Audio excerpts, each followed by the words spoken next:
स्वागत है आप सभी को अपने यूट्यूब चैनल में। आज आप सभी को क्लास 12 केमिस्ट्री का 35 भी मोस्ट इम्पोर्टेंट क्वेश्चन आप लोग को करवाने जा रहा हूं। आप लोग इस वीडियो को अंत तक देखिए। चलिए हम लोग पहले नंबर में आते हैं। पहला नंबर बोलता है एक फैराडे विद्युत कितने कूलम के बराबर होता है? तो वह होता है 96,500 कूलम के बराबर। तो इसका आंसर फाइनली ए हो जाएगा।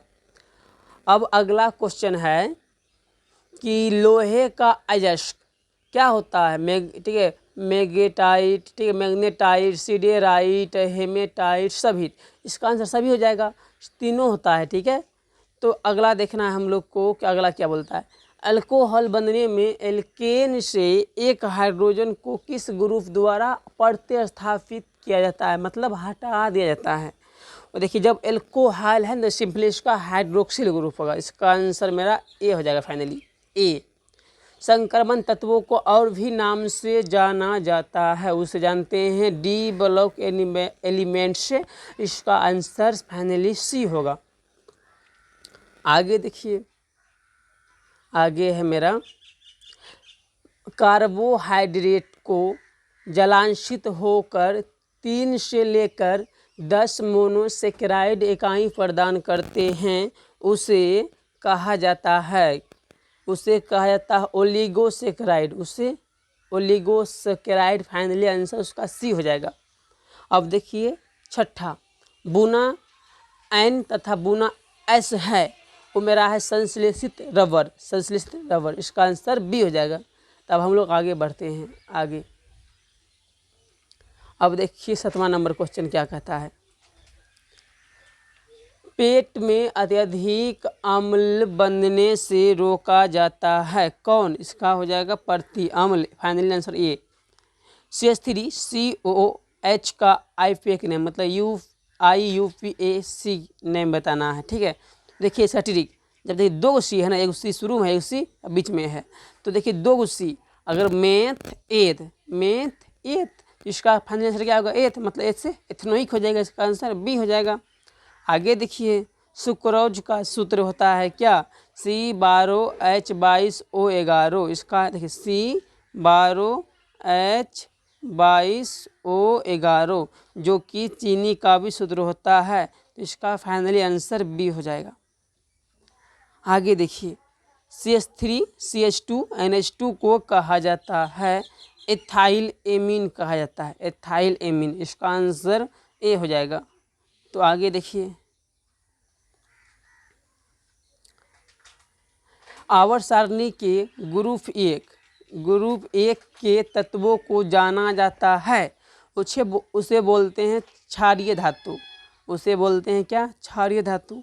आगे देखिए एक विधि जिसमें किसी धात्विक अयस्क को हवा की अधिकता में उसके गलनांक के नीचे गर्म किया जाता है, उसे कहते हैं भर्जन, जो कि एक भर्जन का भाषा है। अब आगे देखते हैं, आगे आप लोग देखिएगा। हाँ, अगला क्वेश्चन है हम लोग को, कॉपर धातु का शोधन निम्नलिखित में से किस विधि द्वारा किया जाता है? इसका आंसर फाइनली ए होगा, वैद्युत अपघटनी शोधन से करते हैं कॉपर धातु का शोधन। अब अगला देखिए, अमोनिया आर्द्र लाल लिटमस पत्र को किस रंग में बदल देता है? जब लाल है तो नीला हो जाएगा। फाइनली इसका आंसर ए हो जाएगा। उजला और पीला फास्फोरस है, अपर रूप है, अपर रूप। नाइट्रिक अम्ल तैयार किया जाता है ओस्टवाल्ड विधि द्वारा। इसका आंसर बी हो जाएगा। नाइट्रिक अम्ल का सूत्र होता है HNO3। इसका आंसर ए हो जाएगा। आगे देखिए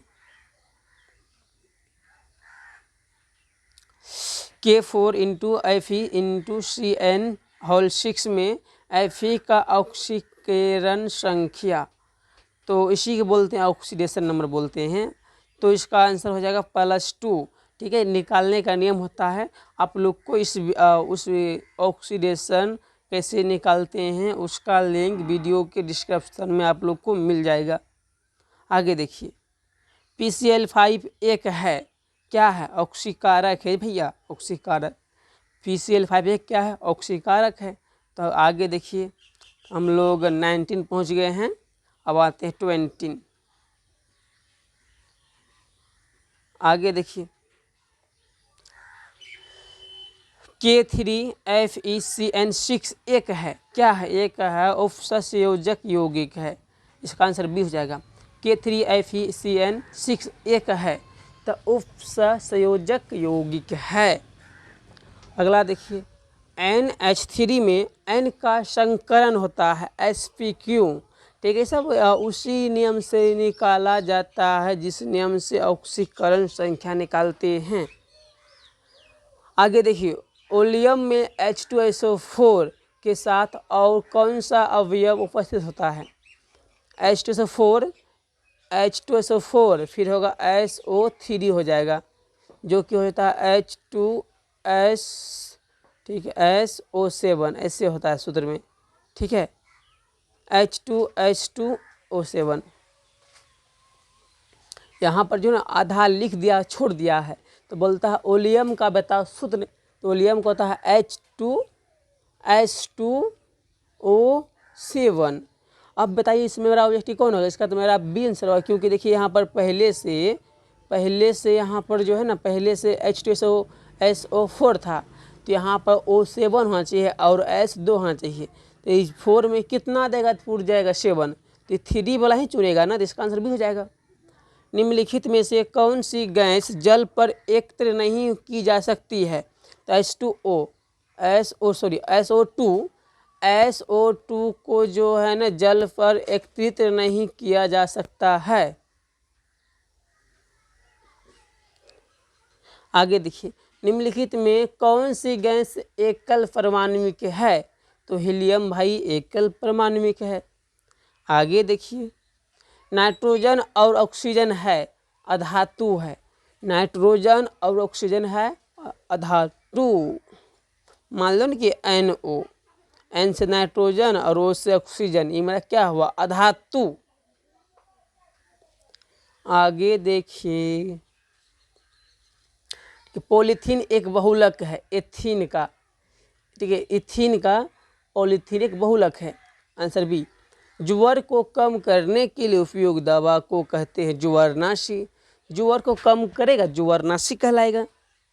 अल्कोहल का क्रियाशील मूलक है OH होता है अल्कोहल का क्रियाशील मूलक, तो इसका आंसर फाइनली बी हो जाएगा। हीलियम का सूत्र तो He होता है भैया, इसका आंसर ए हो जाएगा। CH5OH यौगिक का नाम बताइए, तो फिनॉल होता है फिनॉल, इसका आंसर बी हो जाएगा। आगे देखते हैं हम लोग डेटॉल का उपयोग किया जाता है प्रतिरोधी के लिए, डिटॉल का उपयोग करते हैं प्रतिरोधी, तो फाइनली आंसर इसका बी हो जाएगा।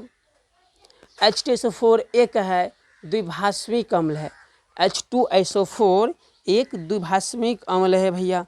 अब आगे देखते हैं 33 में,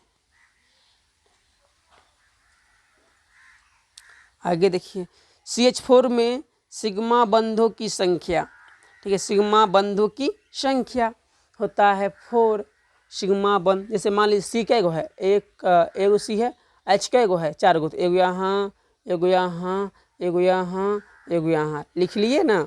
अब देखिए इसमें सिग्मा बॉन्ड है, 1 bond 2 bond 3 bond 4 bond, single bond को जो ना हम लोग सिग्मा बॉन्ड बोलते हैं, ठीक है, और डबल बॉन्ड को पाई बॉन्ड बोलते हैं, तो इसका आंसर फाइनली क्या हो जाएगा इसका 4। आवर्त सारणी में द्वितीय आवर्त में तत्वों की संख्या 8 होता है। शुद्ध जल का pH मान 7 होता है भैया जी, इसका आंसर डी होगा। तो इस वीडियो का अंत हो गया, तो आप लोग को अच्छा लगा होगा तो लाइक करिएगा, शेयर करिएगा और अपने दोस्तों के साथ शेयर करिएगा। ठीक है दोस्तों, फिर मिलते हैं अगले वीडियो में।